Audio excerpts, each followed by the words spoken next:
The year 2001 was one filled with many unforgettable events.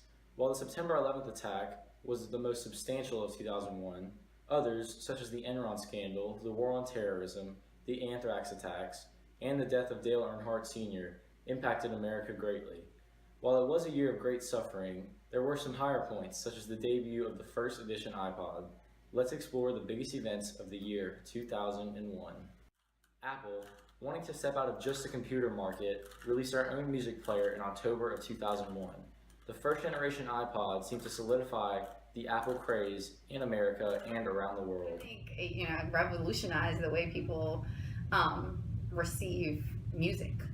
Now, why music? Well, we love music, and it's always good to do something you love.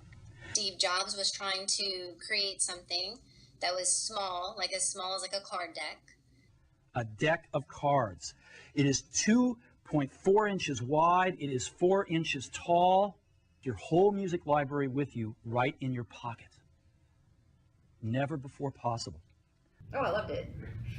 I grew up, like when I was your age, for example, like we had the Walkman and like, which you could put a cassette tape in, and then there was the kind with the CD. So like the CD, I don't know if you've ever seen it, it was like a huge CD player that was portable, but like you can only put one CD in at a time and plug your headphones to it. I mean, if you can imagine, it's huge. So being able to actually have something that could fit in your pocket and go, you could load multiple different songs on was just something that was really cool.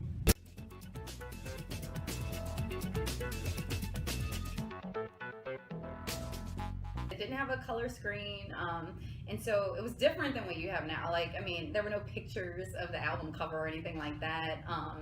It literally was like a list of songs that you could scroll. Was releasing something other than like the Mac, so they were sort of diving into like the music arena, which was a new area for them.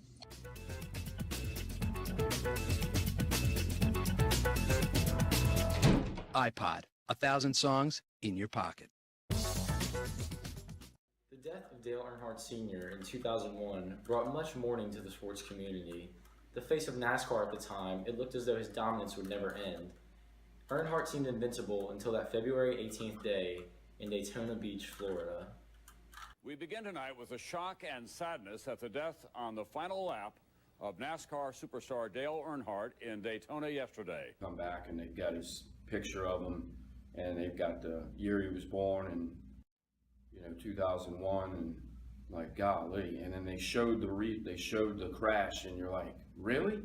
Because you see people walk away from the car being on fire and the car being T-boned, and just seen so many crashes where a car flips 10, 15 times, and then you see, the 3-car going down the back stretch and then getting hit and bumping into the wall, and the car, coming to a stop, and you're like, certainly that couldn't have been it.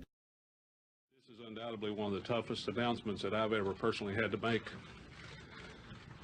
But after the accident and turn 4 at the end of the Daytona 500, we've lost Dale Earnhardt. I guess the driver that caused the wreck was Sterling Martin, and I remember him getting a lot of like death threats, from angry fans and stuff. I mean, obviously he didn't do it on purpose. We kind of forget these guys are human. We kind of hold them up on a pedestal and think they're, kind of godlike, and they're human beings just like us. Bad things can happen. It's unfortunate. The Enron scandal of 2001 was one of the biggest stock market scams in recent history. Thousands of employees lost jobs, and thousands of stock traders lost money. We can only hope that the atrocities committed by the company's executives never happen again. The biggest image that they kept showing was the people, the workers coming out of the building, and they had boxes with their stuff. They went to work that day and they told them the company's bankrupt. We have no money to pay you, so everybody's out of a job. So what they would do is it was an energy firm, and so they would build, let's say they were building a power plant in India, and they said, in 3 years when this power plant is finished, we'll be able to generate this much electricity from it, and this amount of revenue for the company. And even though it wasn't built yet, and it wasn't close to being built yet or operating. They were counting the money that was going to come in from it as revenue now for the company. And so it made the stock price look, great. And they had an accounting firm, Arthur Anderson, who was certifying all their records that, everything was true and the company was actually bringing in this much money, and what it really wasn't. It was really kind of projecting income. And at the same time, while all this stuff was going on, they were telling Enron employees to buy more Enron stock, that you couldn't find a better company to put your stock in, your money in, than Enron. So they were encouraging all these people to put all their savings and money into Enron stock. And at the same time, the CEO and the chief operating officer and a lot of the executives were selling their stock. There was a lot of regulation put into place. Congress stepped in and passed a lot of laws kind of outlawing what they were doing. You think you're working for a nice, big, huge energy company and everything's going to be fine, and you're going to keep working like normal, and then one day you go in and you kind of hit with the news that the company is actually bankrupt, there is no money, and you don't have a job. And it was really kind of shocking to see how many people that affected, and all those people basically walking out of a job that they no longer had, out of a company that no longer existed. The anthrax attacks of 2001 on the U.S. media and government occurred just 1 week after 9/11. These attacks brought even more panic onto an already suffering nation and fueled the fire of terrorism in our country. Has contracted a very rare and potentially deadly form of anthrax. Rare inhaled form of anthrax. In Boca Raton, Florida today, a memorial service for Bob Stevens. He is almost certainly the first American to be killed in a deliberate anthrax attack. There were two letters that were suspicious that both arrived on the same day. One contained a white talcum powdery-like substance. The other contained a brownish, granular, almost sandy-like substance. In my mind, it was more high-profile people that were receiving these, not just your normal average Joe like myself. Kind of under the radar. It was an attack on both the media and the government, because the envelopes with the anthrax virus started arriving at places like NBC, CBS. It wasn't as sensational as the attack on the World Trade Center, because it was kind of hidden. It wasn't something you could see. It was really mysterious. There was a man that worked within in the scientific community that had a troubled background, and when they started investigating him, he killed himself. He committed suicide. So it affected the investigation, because it's like, did he kill himself because he was being accused or being questioned, or was he really guilty? So it kind of left a big question mark. I always felt like that there was a lot more to the story than we ever heard, because what you don't want is mass panic, where people are afraid to open the mail or afraid to go anywhere.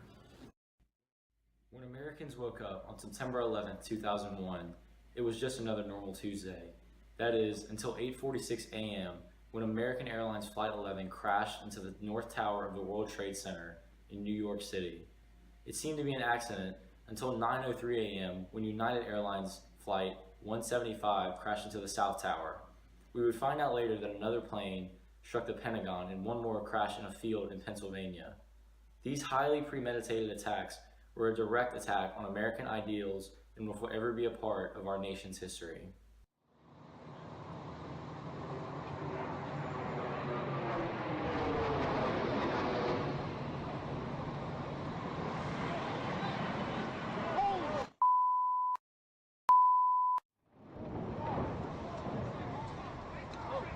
I remember thinking, oh, that must have been an accident. Somebody must have just been flying wrong, and then watching. So I continued to watch because I was in shock. And then the next thing I know, I see another airplane flying, and it hit the other building. And then I was just, I couldn't believe it. Was it an accident? Was it an attack? I don't think anybody actually thought that it was an attack until the second plane hit the World Trade Center. And then the subsequent crash of a plane and then the Pentagon. So I would say fear, disbelief, and just a lack of understanding of why and what was going on. Your seat. Open your book up to lesson 60 on page 153.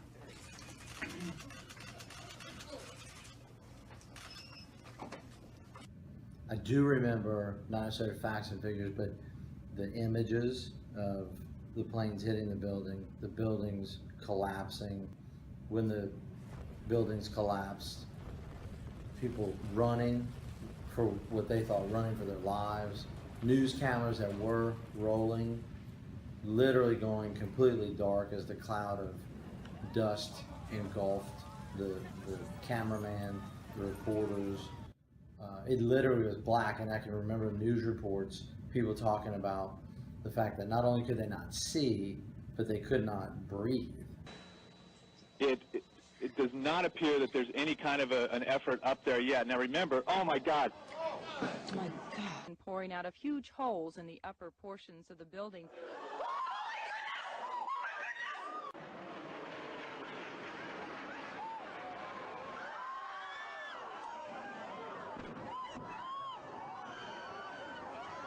Crosses my mind every single time I fly to this day. So I mean, that's almost 17 years later.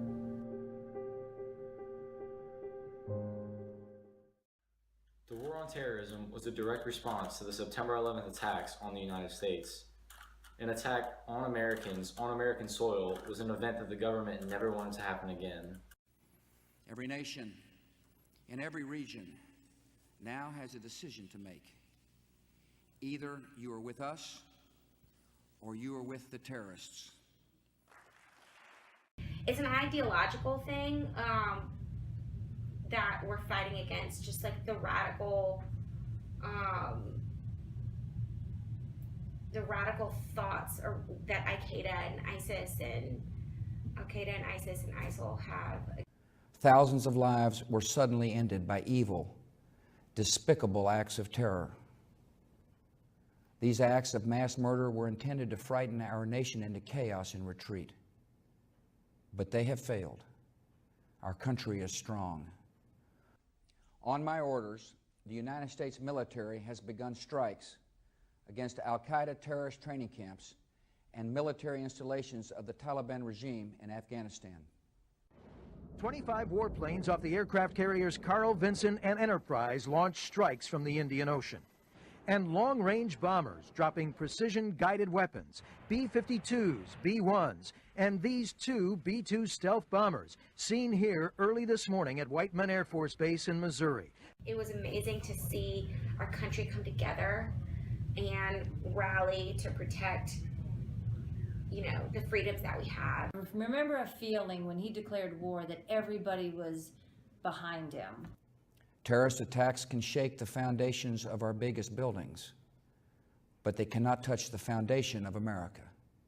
Now those are the major events of 2001.